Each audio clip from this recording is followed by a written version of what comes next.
The first fatal accident in 19 years of nuclear reactor operation in the United States occurred at the Atomic Energy Commission's National Reactor Testing Station in Idaho on January 3rd, 1961.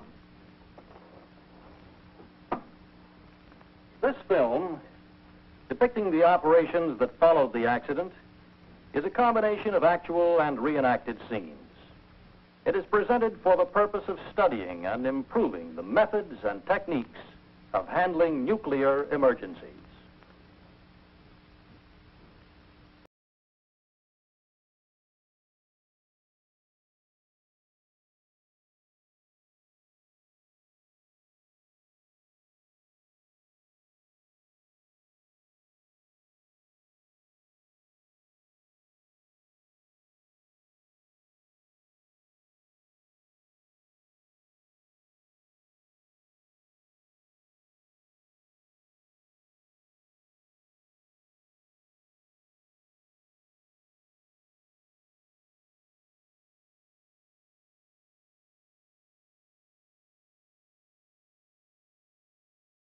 O'clock on the night of January 3rd, 1961, the nation's first fatal accident from nuclear reactor operations occurred at the Atomic Energy Commission's National Reactor Testing Station, known as NRTS, about 40 miles from Idaho Falls, Idaho. The accident occurred in a prototype facility known as the Stationary Low Power Reactor Number 1 and referred to as the SL-1. The SL-1 was built as a result of a request to the AEC in 1955 by the Department of Defense for a small nuclear power plant to supply power and space heat for remote military installations. The reactor, originally designated the Argon Low Power Reactor, or ALPR, was designed by the AEC's Argonne National Laboratory to gross specifications that called for above-ground construction, components that could be transported by cargo aircraft, and a reactor that could operate continuously for 3 years on one fuel loading. The SL-1 core was designed to meet the requirements for extended operation without refueling. The reactor was a direct cycle, natural recirculation boiling water system of 3 million watts gross thermal capacity, designed to produce 200 kilowatts of net electricity and 400 kilowatts of net energy in the form of space heat. It was installed in a cylindrical building 38 feet in diameter and 48 feet high. The building, fabricated of quarter-inch plate steel, was not designed to contain radioactive material in the event of a nuclear accident. This was so because future plants of this type are intended for operation in remote, isolated areas, and the SL-1 itself was not near a populated area. The pressure vessel which holds the fuel was installed in the lower portion center, shielded by local gravel. Most of the plant equipment was installed in the middle portion of the reactor building. On August 11, 1958, the reactor went critical. That is, sustained a controlled chain reaction. And on February 5, 1959, it was turned over to Combustion Engineering Incorporated for operation. It was redesignated SL-1 to conform with military nomenclature. In addition to obtaining operating experience, Combustion assisted the military cadre in training military personnel and was responsible for the certification of reactor operators. Trainees arriving at the SL-1 after an 8-month course at Fort Belvoir, Virginia, were subjected to 3 weeks intensive academic instructions on the SL-1 operation and equipment, and 3 months training as a crew under a shift supervisor. Their training also included a detailed course in health physics. Upon passing rigid written and oral examinations by members of both the military cadre and combustion engineering boards, a trainee was assigned to a regular shift crew. At the time of the accident, the reactor had been operating for over 2 years and had produced 931.5 megawatt days of thermal energy. The reactor was shut down on December 23rd for maintenance and minor modifications.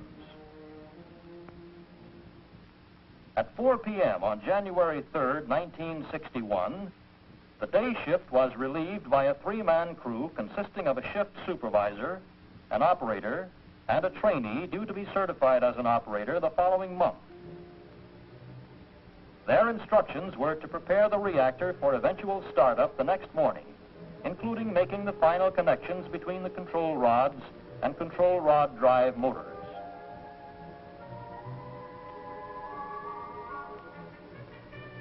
According to the log, during the first half of their shift, they had pumped the water down and were reassembling the control rods.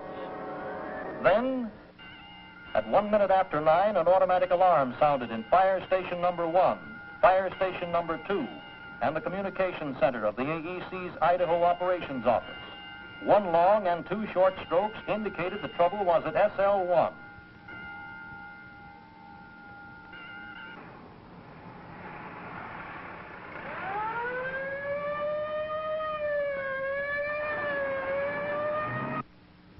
The Idaho Operations Dispatcher broadcast the alarm over the testing station radio network, informed the Security Division duty officer, and in accordance with pre-planning, requested that a health physicist be dispatched from the materials testing reactor. In less than 10 minutes, the firemen arrived at the SL1 and found it seemingly deserted. The temperature was 17 degrees below zero. There was no sign of smoke or fire, but low-level radiation was detected. A telephone call to the SL1 control room brought no response. Both gates to the area were padlocked, as this was the means of perimeter security after hours. A security guard arrived within seconds to unlock the main gate, and the fire engine entered the SL1 area.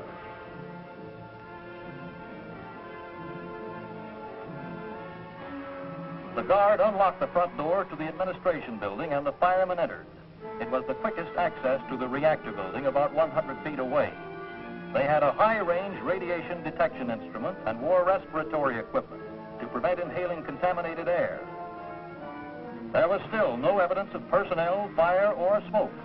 But 2 feet inside the door, the instrument revealed low radiation levels in the fraction of a Roentgen range.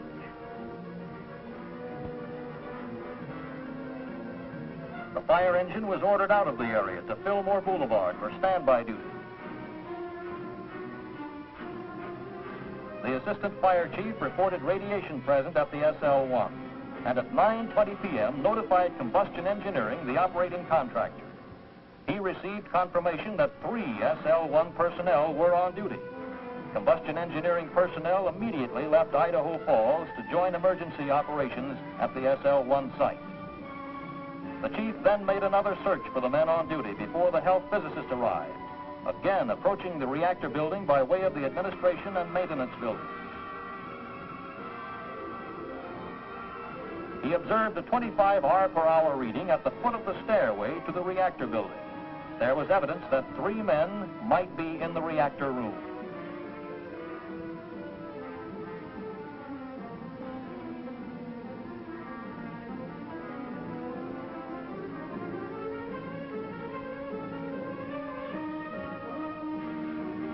A request was made to NRTS facilities for additional high-range radiation detection instruments, health physicists, and protective clothing. A roadblock was quickly established at the junction of Highway 20 and Fillmore Boulevard for control purposes.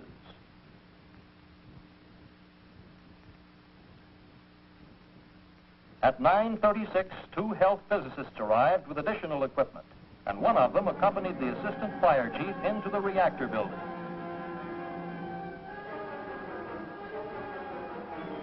They hoped to locate the missing men quickly.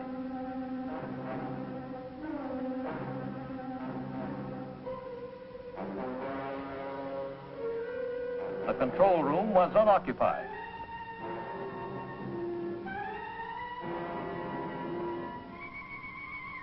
As they went up the stairway, the indicator swung past 200 R/hour, and they retreated hastily, but not before seeing some wreckage through the reactor operating room doorway.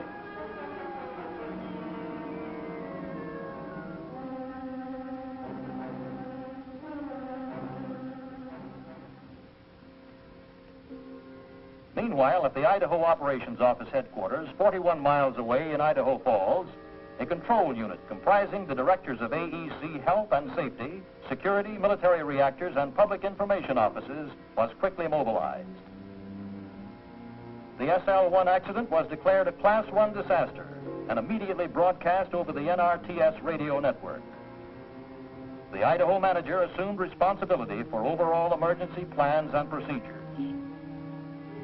3 things had to be done at once: locate and rescue or recover the 3 missing personnel, ascertain the condition of the reactor, and determine how much contamination was being released to the environment. Because of the high radiation problems, protection of all personnel involved was an important consideration in every action taken.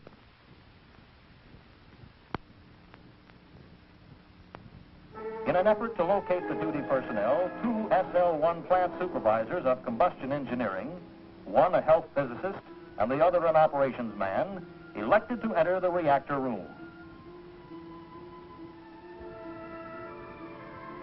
Acting quickly, they located 2 of the men, one still alive, then took dose measurements and returned to the area gate for help.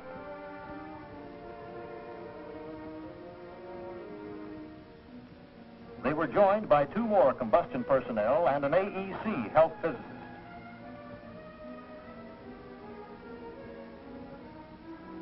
All 5 returned to the reactor room as a rescue team.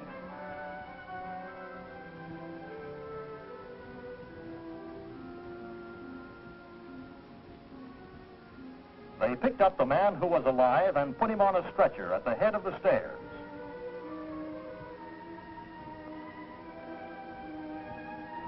They saw that the second man was dead, and another 4-man team shortly afterward discovered the 3rd man lodged in the ceiling, also dead.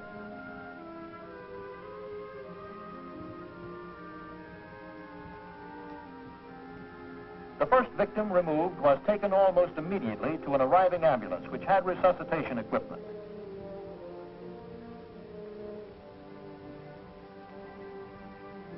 A nurse administered oxygen to the casualty en route to the control point, where an AEC doctor pronounced him dead at 11:14 p.m.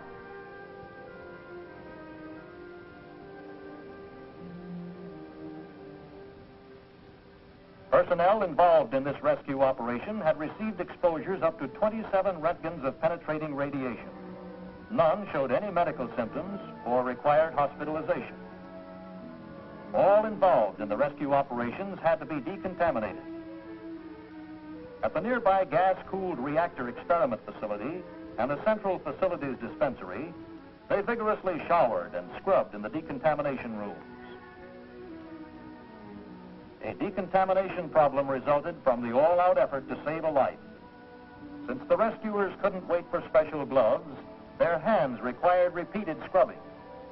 Detergents and potassium permanganate proved to be effective.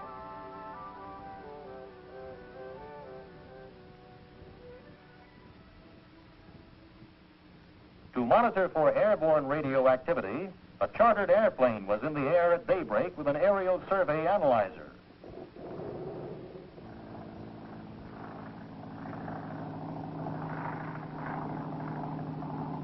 Very little activity above natural radiation background was detected, except in the immediate vicinity of the SL-1 area. Careful observation showed no damage to the reactor building roof.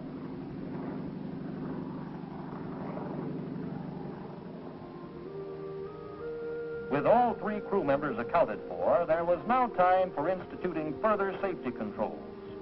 Organization of recovery teams could proceed more deliberately.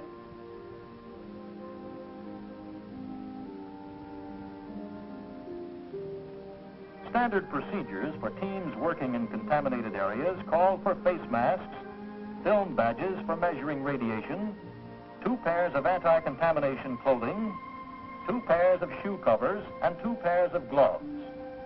All openings were taped to prevent seepage of contamination.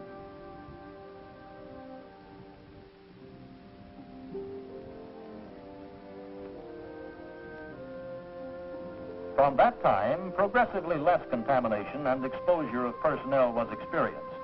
And by the end of the week, The standard operational exposure limit of 3 roentgens per quarter of penetrating radiation per person was established. Teams were thoroughly briefed to minimize exposure time. 1 minute was set as the time limit in high radiation fields. A health physicist accompanied each team and also acted as a timer. He remained outside high radiation fields to minimize radiation exposure. This was done to conserve available health physicists for the many operations yet to be performed. On the night of January 4th, plans were carefully laid for the recovery of the second casualty. A 6-man military team of volunteers comprised entirely of the victim's fellow cadremen was organized and briefed. It was decided that a blanket would be less unwieldy than a stretcher.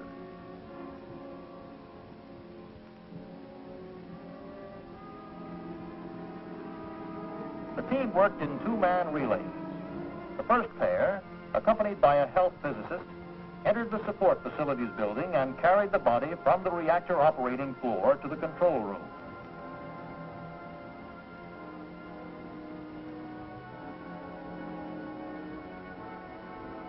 The second pair took over at the reactor control room to bring the victim outside,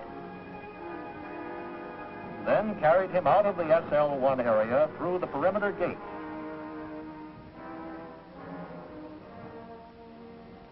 A health physicist measured the direct radiation exposure to the driver.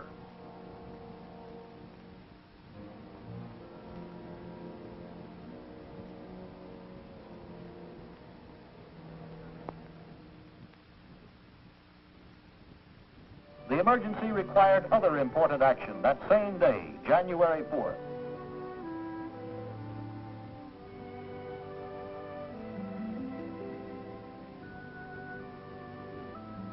Two entries were made into the reactor building to recover the logbook and a neutron detector.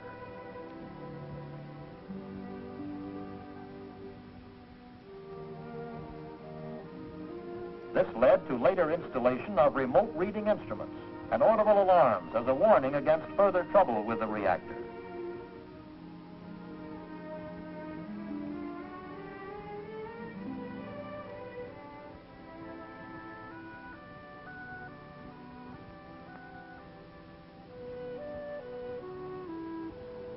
Also, the reactor building exterior had to be surveyed from the ground for evidence of damage. There was none. Fire and ambulance equipment had to be decontaminated.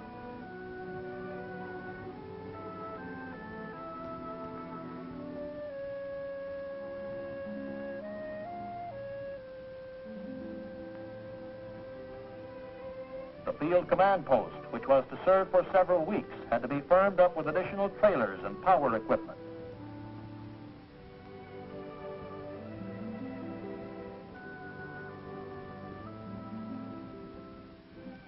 Medical checkups of entry personnel were carried out.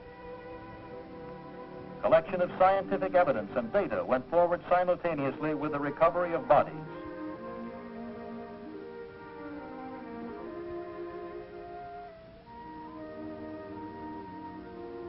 The first positive evidence as to the nature of the accident came from a nuclear accident dosimeter recovered from the reactor building. Activation of its gold foil into radioactive gold-198 tended to indicate that an uncontrolled chain reaction had taken place.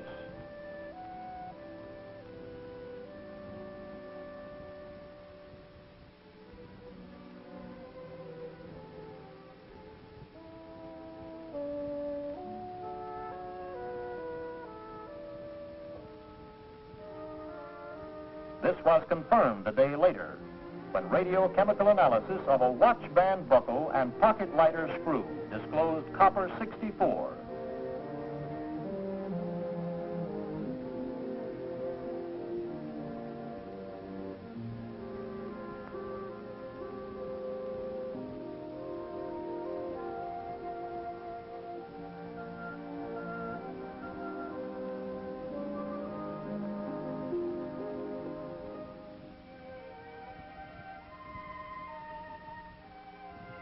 Only neutron capture could have transmuted naturally occurring gold-197 and copper-63 into radioactive gold-198 and copper-64.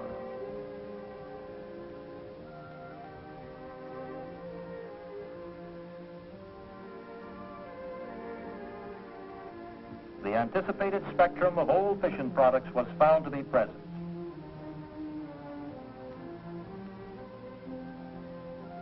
Also found were several isotopes of the uranium fuel.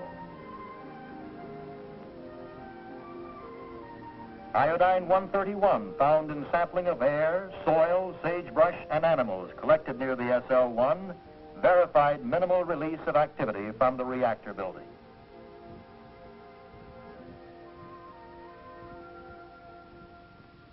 Within 3 hours after each entry into the SL-1 site, film badges were processed to determine the precise exposures received. After the initial entry, no personnel received more than 9 Röntgen's gamma exposure. Special data processing procedures had been initiated by January 4th, involving 2 or more film badges daily for many individuals. Total radiation exposure was tabulated on summary cards. Reports were issued daily by name, date of exposure, and amounts of radiation chargeable to the SL-1 incident. Later, a daily breakdown was issued according to radiation dose and summary of individual accumulated exposures. This information was used in scheduling assignments, planning operations, and in otherwise limiting the activities of individuals. The data also proved to be invaluable as a check on the accuracy and effectiveness of health physics controls. By the morning of January 5th, direct radiation checkpoints covering the entire SL-1 area were being surveyed every 2 hours, and a survey grid was plotted to a radius of 2,000 feet. Calculations were made from readings of direct radiation from the reactor building. As of mid-January, direct radiation levels ranged from 0.002 Röntgens per hour at 2,000 feet to 1.1 Röntgens per hour at 100 feet from the reactor. In contrast, at the top of the reactor, the readings were approximately 1,000 Röntgens per hour. Film badges routinely placed at 1-mile intervals on Highway 20 read less than 10 milliröntgens, total dose for a 12-hour period beginning 5 hours before the accident occurred.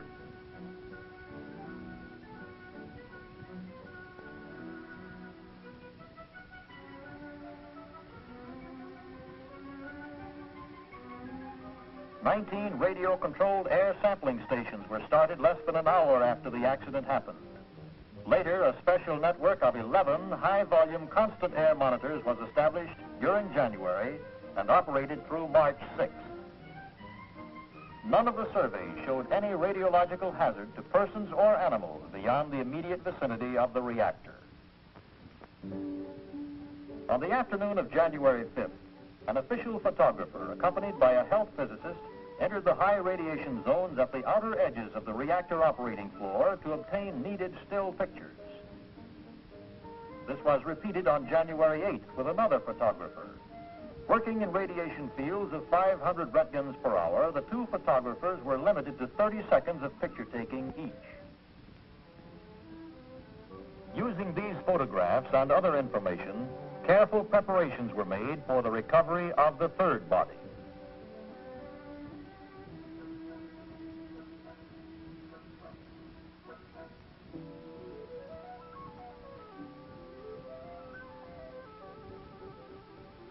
An Army Radiological Assistance Team from the Dugway Proving Grounds, Utah, offered to assist in the recovery effort for practical experience and training.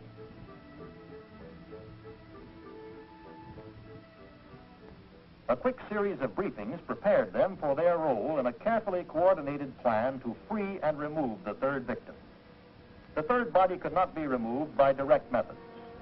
It was situated where radiation levels were most intense, directly above the reactor. Also, there was concern that a heavy shield plug, blown from the reactor vessel head into the ceiling, might fall on the reactor and jar dislodged fuel elements into a second critical mass. The only recourse was to improvise a long mechanical arm that could breach the freight doors at the second-story level of the reactor building, retrieve the body and shield plug as they were dislodged, and lower them to the ground. A hastily fabricated wedge on the boom of a mobile crane was used to pry apart the sliding freight doors. Then a 5 by 20-foot stretcher-like apparatus was fastened to the crane's jib as a catching net. Specially designed and fabricated for this recovery operation, it was carefully maneuvered into the narrow space between the top of the reactor shielding blocks and the monorail of the overhead crane. Here and during subsequent remote control operations, H.K. Ferguson Company, a construction contractor, rendered extensive support. Finally, 5 nights after the accident, 22 volunteers working in relays succeeded in removing the body from the reactor building. On the morning of January 9th, it was transferred from the stretcher to a cask and transported to a shielded facility for decontamination. Medical studies showed that 2 of the men were killed instantly, and the 3rd died of multiple injuries received at the time of the accident.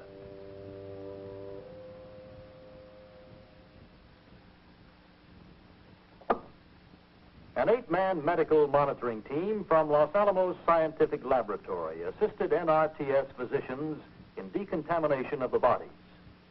Gamma-emitting particles embedded by the explosion greatly complicated this work. Considerable success was achieved, however, by washing and scrubbing, including the use of detergents. The use of melting ice proved to be an effective automatic washing technique that minimized radiation exposure time for medical team members. The lining of standard metal caskets and vaults with lead sheeting resulted in final gamma readings at the outer surfaces of the vaults not exceeding 300 milliroentgens per hour generally. This was sufficiently low to permit shipment. On January 13th, the bodies were released to the Department of Defense, which then arranged for burial services in accordance with wishes of the families at private and national cemeteries. This completed phase 1 of the SL-1 operations.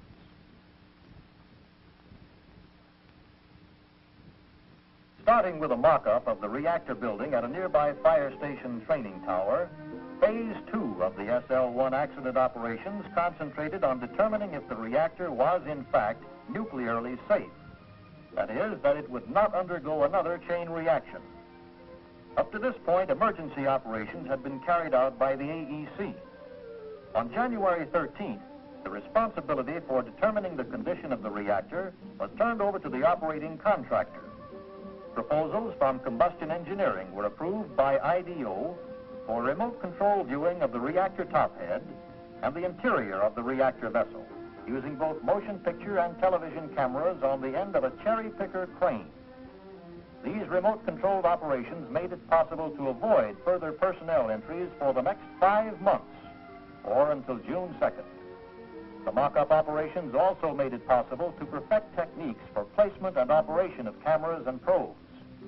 It was hoped that the pictures not only would affirm that a second nuclear excursion could not occur, but also disclosed what initiated the accident. After several days of rehearsal, the first entry into the reactor building was attempted.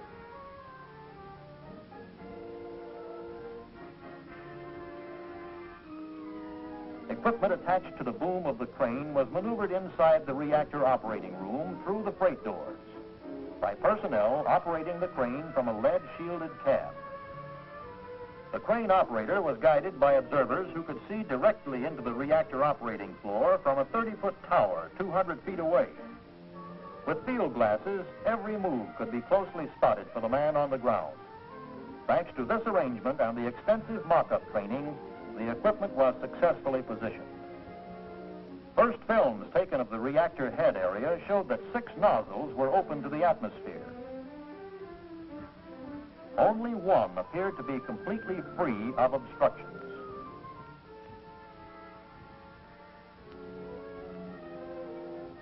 Films taken looking down through the nozzle openings revealed extensive damage to the visible part of the core and to the control rod shrouds.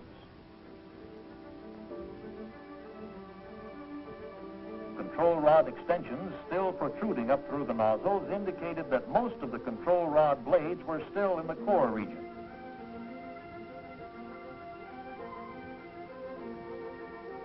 The central rod blade appeared to be ejected from the core.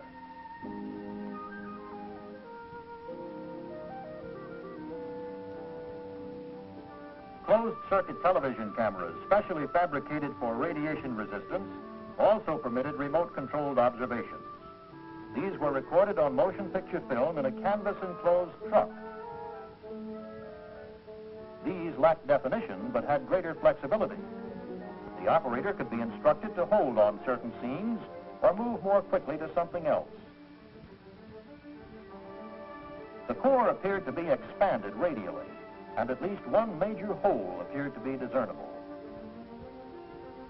The center of the core was obscured from view. The tops of fuel elements were visible and appeared to be twisted, collapsed, and moved from their original position. All the control rod shrouds appeared to be partly collapsed. The outer shrouds were displaced toward the vessel wall. The central control shroud, number 9, appeared to have been partially ejected upward from the core. Other components appeared to be twisted, collapsed, and displaced. The films obtainable did not prove or disprove that the vessel might be cracked or otherwise damaged.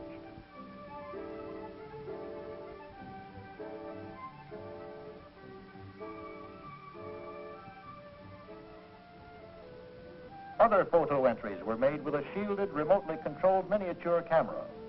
It produced still pictures that had to be greatly enlarged, but more completely defined the condition and damage to the core.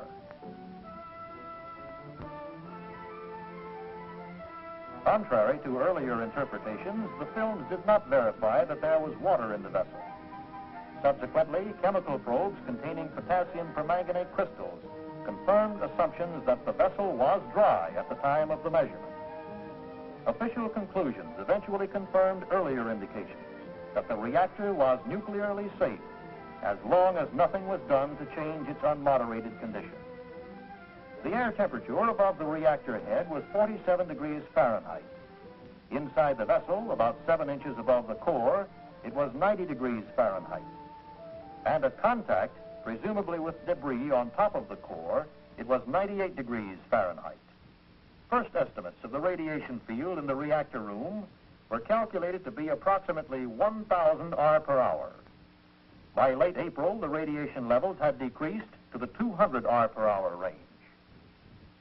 Films from a pinhole camera spotted several locations and sources of high gamma radiation activity outside the reactor vessel, presumably from reactor components blown from the core by the force of the explosion. Calculations of the energy needed to cause the observed damage to the ceiling and the reactor indicate that the explosion was sufficient to create an internal pressure of at least 500 psi.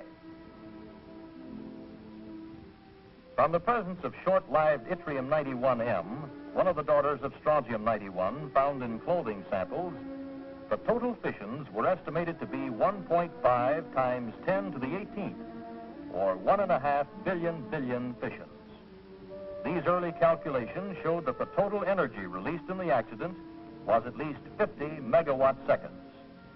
These levels are equivalent to the energy released by from 2 to 10 pounds of TNT.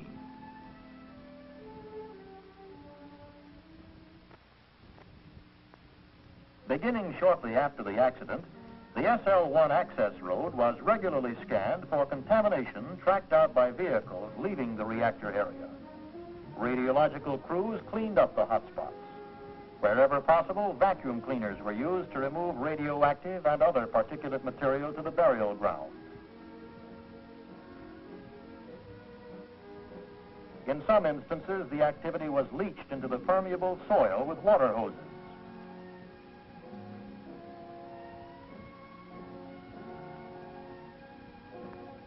In stubborn cases, it was necessary to seal the road surface with resin or neoprene sprays to prevent the spread of contamination.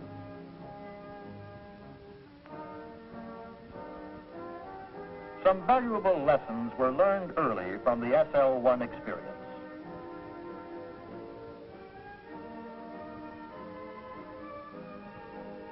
It is important to have high-range survey instruments that are readily available.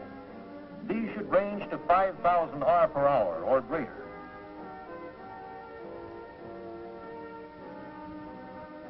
Special methods must be incorporated into pre-planning for handling highly contaminated and radioactive casualties. A movable lead shield with armholes permits close work with minimum exposures. Also, lead shielding jackets and full-face masks to accommodate eyeglasses.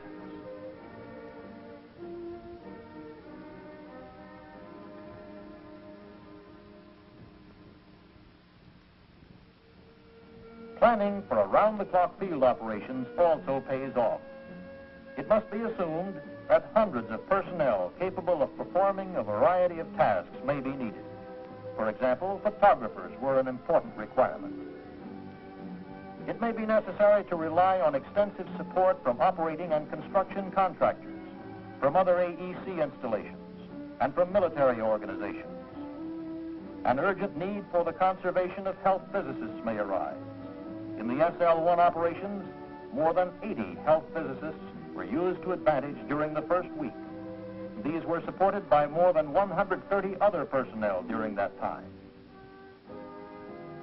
The SL-1 experience re-emphasized the importance of taking precautions to avoid unnecessary exposures where contamination and high radiation are involved.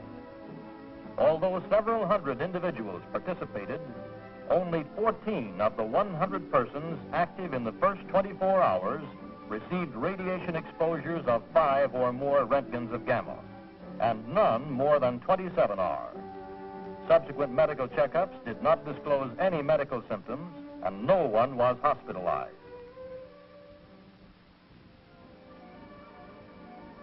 The SL-1 accident had little or no adverse effects on the environment outside the immediate reactor area. Life went on as usual in surrounding communities.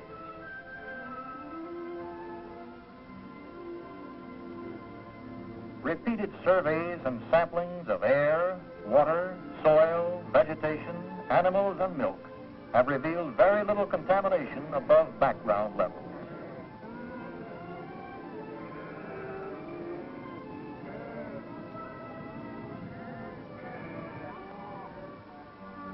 Prompt and factual release of information from the start alleviated public concern. With little public excitement and no sensationalism, a certain recognition was gained of the fact that hazards in the nuclear field, as with those of any other industry, can be dealt with effectively.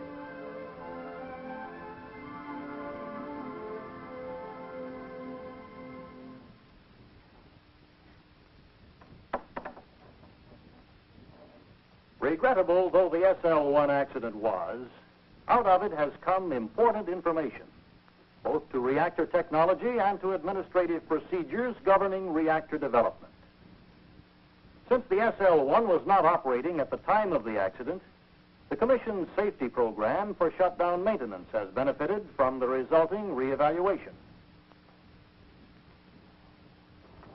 Another constructive aspect was the containment of radioactive particulate matter by a building not designed for that purpose. At no time was there any serious hazard to people and animals, even in the close vicinity of the SL-1 site.